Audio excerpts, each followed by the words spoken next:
வணக்கம். பிகினர்ஸ்களுக்கான இந்த வீடியோவில் நாம் இப்போ பார்க்க போகிறது ஒரு மேரேஜ் ப்ளவுஸை ரொம்ப ஈஸியான முறையில் பிகினர்ஸ் எல்லாருமே எப்படி ரெடி பண்ணுறது அப்படிங்கிறது தான் நம்ம இந்த வீடியோவில் பார்க்க போகிறோம். அதுக்கும் முன்னாடி இந்த சேனலை இது வரைக்கும் சப்ஸ்கிரைப் பண்ணாதவங்க சப்ஸ்கிரைப் பண்ணுங்கள். என்னோட சேனல் நேமுக்கு பக்கத்தில் இருக்கிற சப்ஸ்கிரைப் பட்டனை கிளிக் பண்ணி உடனே பக்கத்தில் வர பெல் ஐக்கானையும் கிளிக் பண்ணிவிடுங்க. நான் வீடியோ அப்லோட் பண்ணும்போது உங்களுக்கு ஒரு நோட்டிஃபிகேஷன் வரும். என்னோட வீடியோக்களை நீங்கள் தவறாமல் பார்க்கலாம். இப்போ இதுக்கு தேவையானது பார்க்கலாம். இது ஸ்லீவுக்கு பெரிய சைஸில் இந்த மாதிரி ஸ்டோன் பேட்ஜ் வாங்கி வச்சுருக்கிறேன். சாரீ கலருக்கு வாங்கி வச்சுருக்கிறேன். அதே மாதிரி இது முதுகு பாகத்தில் வைக்கிறதுக்கு சின்ன சைஸு, அப்புறம் சென்டர் பகுதியில் வைக்கிறதுக்கு கொஞ்சம் பெரிய சைஸான பேட்ஜ். இப்போ இது ரோப்பில் வைக்கிறதுக்கு ஹேங்கிங், அப்புறம் இது நெக்கு பகுதியில் வைக்கிறதுக்கு பீட்ஸு லேஸு, அப்புறம் ஸ்டோன் செயின். இப்போ இந்த சாரியில் உள்ள ப்ளவுஸு ரொம்ப லைட் கலராக இருக்குது. அப்புறம் அதில் ஸ்டோன் டிசைன் பண்ணியிருக்காங்க.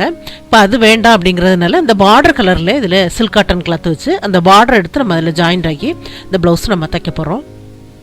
இப்போ இந்த சாரியை பார்க்கலாம்.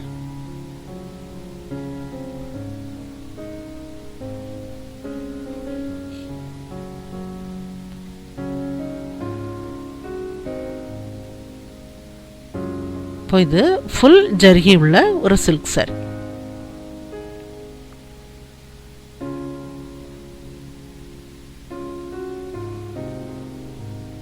இப்போ பேக் சைடும் ஃப்ரண்ட்டும் சேர்ந்த மாதிரி கட் பண்ணி வச்சுருக்கிறேன். உங்களுக்கு தேவையான அளவுக்கு கட் பண்ணுங்கள். ஃப்ரண்ட்டில் நெக்கு கட் பண்ணியிருக்கிறேன். பேக் சைடில் சோல்டர் வெட்டுப்பாகம் அடையாளப்படுத்தியிருக்கிறேன் சதுரமான பேப்பர் கேன்வாஸ் வச்சு. இப்போ அந்த சோல்டர் வெட்டுப்பாகத்திலிருந்து 1/4 இன்ச் அளவு எப்போதும் தையலுக்கான பகுதியை விட்டுட்டு தான் எப்போதும் பேப்பர் கேன்வாஸில் நம்ம அடையாளப்படுத்தணும்.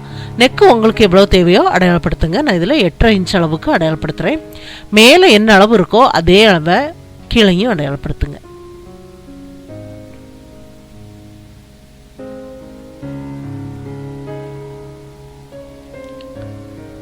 இப்போ மேலேருந்து உள்பக்கம் ஒரு 1/4 இன்ச்சு உள்பக்கமாக வெளிப்பக்கம் 1/2 இன்ச் அளவும் அந்த லைன் அப்படியே கார்னராக கொண்டு முடிகிற பகுதியை 1/4 இன்ச்சு கீழே இறக்கி விட்டுருக்குறேன். இப்போ வெளிப்பக்கம் 1 இன்ச் அளவு பேப்பர் கேன்வாஸ் இருக்கலாம். இப்போ நெக் லைனில் அப்படியே நம்ம கட் பண்ணி வச்சு வெளிப்பக்கம் 1 இன்ச் அளவு பேப்பர் கேன்வாஸ் கட் பண்ணி எடுத்துருக்கிறேன். இப்போ இதை நம்ம லைனிங் கிளாத்தில் வச்சு அயன் பண்ணலாம். பேக் சைடில் உள்ள லைனிங் கிளாத்தை 2ஆக மடித்து சென்டர் பகுதியில் அடையாளப்படுத்தி விட்டுருக்குறேன். இப்போ இதில் பேப்பர் கேன்வாஸில் நம்ம உள்பக்கம் கட் பண்ணி எடுத்த பேப்பர் கேன்வாஸை வச்சுட்டு சைடில் உள்ள பீஸை வச்சோம் அப்படின்னா அந்த நெக்கோட அளவும் உங்களுக்கு மாறாமல் சரியான அளவாக கிடைக்கும்.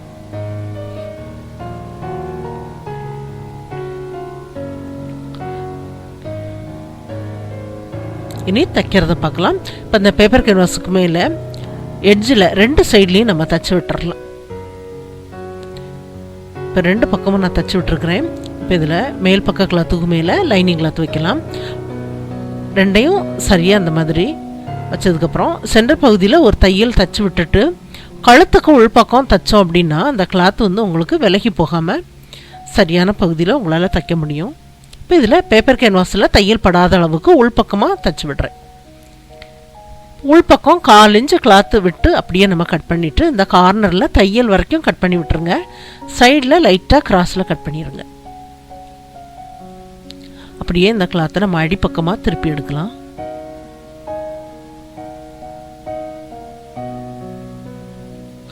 நல்லா திருப்பி எடுத்து நல்லா தேய்ச்சி விட்டுருங்க கை வச்சு. அப்புறம் வெளிப்பக்கம் 2 கிளாத்தையும் சேர்ந்த மாதிரி ஜாயிண்ட் ஆக்கி விட்டுறலாம்.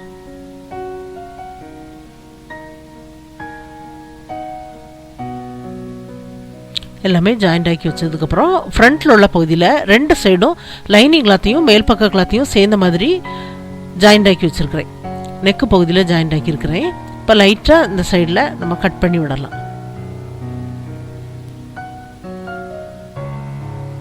கட் பண்ணி விட்டுட்டு பேக் சைடில் உள்ள நெக்கு பகுதியும் ஃப்ரண்ட்டில் உள்ள நெக்கு பகுதியும் ஒரே இடத்துல வர மாதிரி மேல் பக்க கிளாத்துக்கு மேலே மேல் பக்க கிளாத் படணும். அதே சமயம் நம்ம இந்த கிளாத்தை திருப்பி எடுக்கும்போது அடிப்பக்கமாக லைனிங் கிளாத் பக்கமாக லைனிங் கிளாத் வருது. 2ஐயும் அந்த ஷோல்டர் பகுதியில் ஜாயிண்ட் ஆக்கலாம். இந்த மாதிரி கழுத்து பகுதியில் கவர் பண்ணுற மாதிரி வச்சுட்டு நம்ம தைச்சோம் அப்படின்னா ஷோல்டர் பகுதியில் இந்த நூல் இலைகள்லாம் உள்பக்கமாக போய் உங்களுக்கு நல்லா கவர் ஆகுது. இல்லை 2 தையல் போட்டு விட்டுறலாம். 2 தையல் தைச்சதுக்கப்புறம் அந்த கார்னரில் உள்ள கிளாத்தை கொஞ்சமாக அந்த மாதிரி கட் பண்ணி விட்டுருங்க. கட் பண்ணி விட்டுட்டு நம்ம திருப்பி எடுத்தோம் அப்படின்னா உங்களுக்கு நல்லா திரும்பி கொடுக்கும். இப்போது ஃப்ரண்ட்டில் உள்ள பகுதியும் லைனிங் கிளாத்தை அடிப்பக்கமாக நல்லா கழுத்து பகுதியில் திருப்பி விட்டுட்டு நல்லா கை வச்சு தேய்ச்சி விட்டுருங்க. அப்புறம் 2 கிளாத்தையும் சேர்ந்த மாதிரி ஆம்ஹோல் பகுதி அப்புறம் சைடில் கீழே எல்லாமே நம்ம ஜாயிண்ட் ஆக்கி விட்டுறலாம். ஜாயிண்ட் ஆக்கி ஃப்ரண்ட்டில் பட்டி பகுதி எல்லாமே நான் ஜாயிண்ட் ஆக்கி முடிச்சிருக்கிறேன். இப்போ நெக்குக்கு நம்ம இப்போ இதில் பைப்பிங் பண்ணலாம். பேக் சைட்லேயும் அடிப்பக்கமாக மடித்து தைச்சு டாட் எல்லாமே நான் பிடிச்சி முடிச்சாச்சு. இப்போ இதில் கிராஸ் பீஸ் கட் பண்ணி வச்சுருக்கிறேன். ஒன் சைடாக நம்ம மடித்து தைக்கலாம். இது 2 பீஸ் உங்களுக்கு தேவைப்படும். ஃப்ரண்ட்டில் இருந்து பேக் சைடில் சென்டர் பகுதி வரைக்கும் ஒரு பீஸ் அந்த மாதிரி. இப்போ இந்த கிராஸ் பீஸை அடிப்பக்கமாக நம்ம வச்சு ஜாயிண்ட் ஆக்கலாம். இந்த மாதிரி கொஞ்சமாக அந்த கிளாத்தை அடிப்பக்கமாக இருக்கிற மாதிரி வச்சுட்டு மேலே இருக்கிற கிளாத்தில் எட்ஜில் நம்ம தைச்சி விடலாம். நெக்கு பகுதியில் எட்ஜில் தையல் விடுற மாதிரி தைச்சி விடுங்க.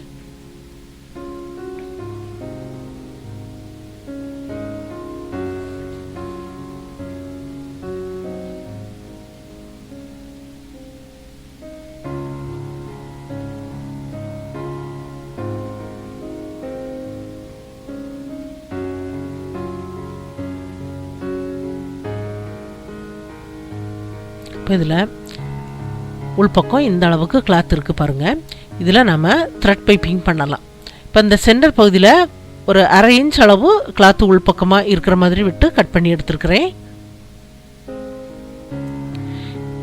இப்போ இதில் இந்த த்ரெட்டை அந்த ஒரு தையல் லைன் தெரியுது பாருங்கள். தையல் லைனுக்கும் கொஞ்சம் மேலே தள்ளி அந்த மாதிரி அந்த த்ரெட்டை வச்சுட்டு அப்படியே நம்ம கவர் பண்ணும்போது அந்த த்ரெட் வந்து அந்த பைப்பிங் மேலே உங்களுக்கு தெரியணும். அந்த மாதிரி இப்படி கரெக்டாக அந்த மாதிரி அழுத்தி பிடிச்சிருங்க. பிடிச்சிட்டு இதில் நான் சிங்கிள் ஃபுட் ஃபிட் பண்ணியிருக்கிறேன். சின்ன மிஷினாக இருந்தால் இந்த மெத்தடில் தைக்கிற பைப்பிங்க்கு நீங்கள் டபுள் ஃபுட்லேயே தைச்சி விடலாம்.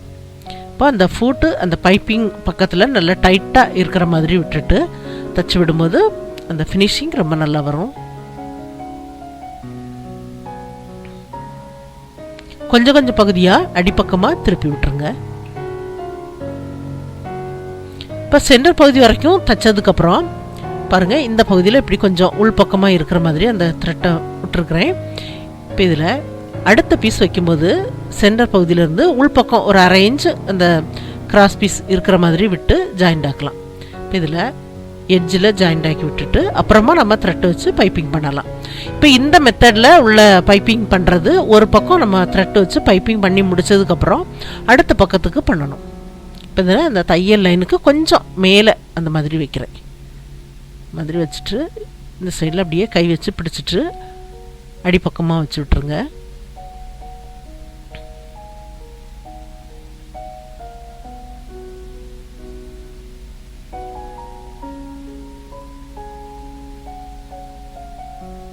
இப்போ 2 பக்கத்துக்குமே பைப்பிங் பண்ணி முடிச்சாச்சு. இப்போ உள்பக்கம் கொஞ்சமாக கிளாத் இருக்குது. இப்போ இதில் இன்னொரு தையல் நம்ம போட்டுடலாம். ஒரு ஃபுட்டோட அளவை கனெக்ட் பண்ணி வெளிப்பக்கம் ஒரு தையல் தைச்சி விடும்போது அடிப்பக்கமாக இருக்கிற அந்த கிராஸ் பீஸ் வந்து உங்களுக்கு ப்ளவுஸோட நல்லா செட் ஆகியிருக்கும். எல்லாமே தைச்சதுக்கப்புறம் இதில் நாட்டு எல்லாமே நான் தைச்சி விட்டுருக்குறேன்.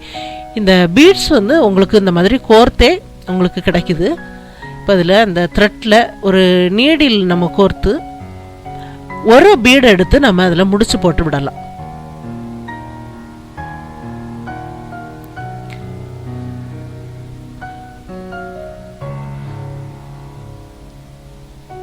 இப்போ ஒரே ஒரு பீடு நான் எடுக்கிறேன்.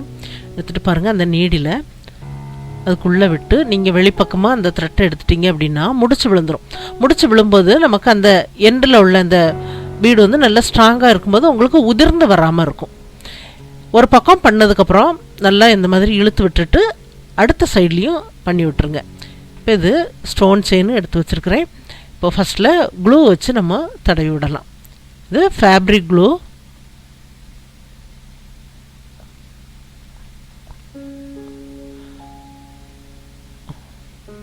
இந்த பைப்பிங்கில் படாத அளவுக்கு வெளிப்பக்கமாக வச்சுருக்கிறேன். ஃபஸ்ட்டில் நம்ம இந்த பீட்ஸ் வச்சு விடலாம்.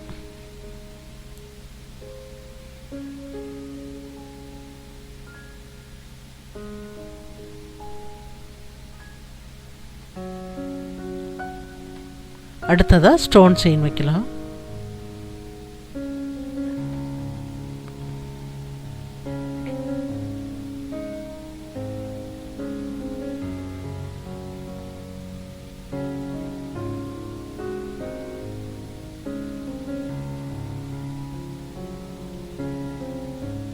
பேக் சைடில் சென்டர் வரைக்கும் அந்த க்ளூ வச்சு நான் தடவி விட்டுருக்குறேன். அடுத்ததாக ஒரு பீட்ஸு கோர்த்ததை நம்ம அப்படியே வச்சு ஜாயிண்ட் ஆக்கிடலாம். இப்போ 2 சைடில் அந்த பீட்ஸ் இருக்கும்போதும் சென்டரில் அந்த ஸ்டோன் செயின் இருக்கும்போது ரொம்ப நல்லாயிருக்கு. இப்போ 2 சைட்லையுமே நம்ம வச்சு விட்டதுக்கப்புறம் கொஞ்சம் இந்த பகுதியிலையாவது கொஞ்சம் கோணலாக இருந்தது அப்படின்னா நல்லா ட்ரை ஆகிறதுக்கு முன்னாடி நல்லா அதை சரி பண்ணி விட்டுருங்க.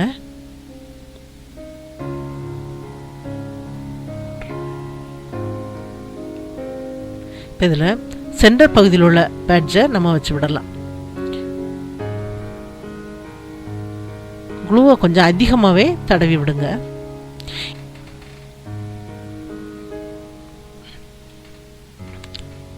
நல்லா க்ளூவை தடவி விட்டதுக்கப்புறம் கரெக்டாக சென்டர் பகுதியில் வச்சு நல்லா கை வச்சு அழுத்தி விட்டுருங்க. அப்புறம் சைடில் உள்ள பேட்ஜ் வைக்கலாம். இப்போ இது 2 சைடுக்கும் சேர்ந்த மாதிரி இருக்குது. அந்த ஒரு பாக்கெட்லேயே பார்த்தீங்கன்னா உங்களுக்கு அந்த மாதிரி தான் அந்த டிசைனே வச்சுருப்பாங்க. அந்த மாதிரி எல்லாமே நான் ஒட்டி விட்டு கைனால் தச்சு விட்டுருக்குறேன்.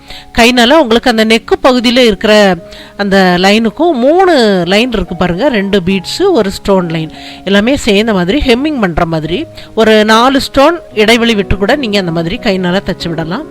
இப்போது ஸ்லீவுக்கும் அந்த மாதிரி வச்சுருக்கிறேன். இப்போது ஃப்ரண்ட்டில் ஒரு சைடில் அந்த மாதிரி நெக்குக்கு பண்ணியிருக்கிறேன். எல்லாமே நல்லா கவர் பண்ணுற மாதிரி எல்லாமே தைக்கும்போது உங்களுக்கு அந்த ஃபினிஷிங் நல்லாயிருக்கும். இந்த ஆம் ஹோல் பகுதியிலையும் அந்த ஸ்லீவ் ஜாயிண்ட் எல்லாமே ஒரே பகுதியில் நேர்கோட்டில் வரும்போதும் அந்த ப்ளவுஸ் வந்து பார்க்குறதுக்கு ரொம்ப நல்லாயிருக்கும். இது வந்து எல்போ வரைக்கும் வர்ற மாதிரி உள்ள ஸ்லீவ். இப்போ எல்லா பேட்ஜுமே ஒரே கலரில் நம்ம அந்த சாரியோட கலரில் வாங்கி இதுக்கு ஒட்டி விட்டுருக்கேன். அப்புறம் கைனால் தச்சும் நம்ம விடணும். இது எல்லாமே ஈஸியாக தைக்கிற மாதிரி உள்ள ஒரு மேரேஜ் ப்ளவுஸு ரெடி பண்ணியிருக்கிறேன். இப்போ பார்த்தீங்கன்னா பிகினர்ஸ் எல்லாருமே இந்த மாதிரி ஈஸியாக நீங்களும் இந்த மாதிரி ஒரு மேரேஜ் ப்ளவுஸை ரெடி பண்ணலாம். ட்ரை பண்ணி பாருங்கள். இந்த வீடியோ பார்த்ததுக்கு நன்றி. மேலும் வீடியோஸ் பார்க்க இந்த சேனலை மறக்காமல் சப்ஸ்கிரைப் பண்ணுங்கள்.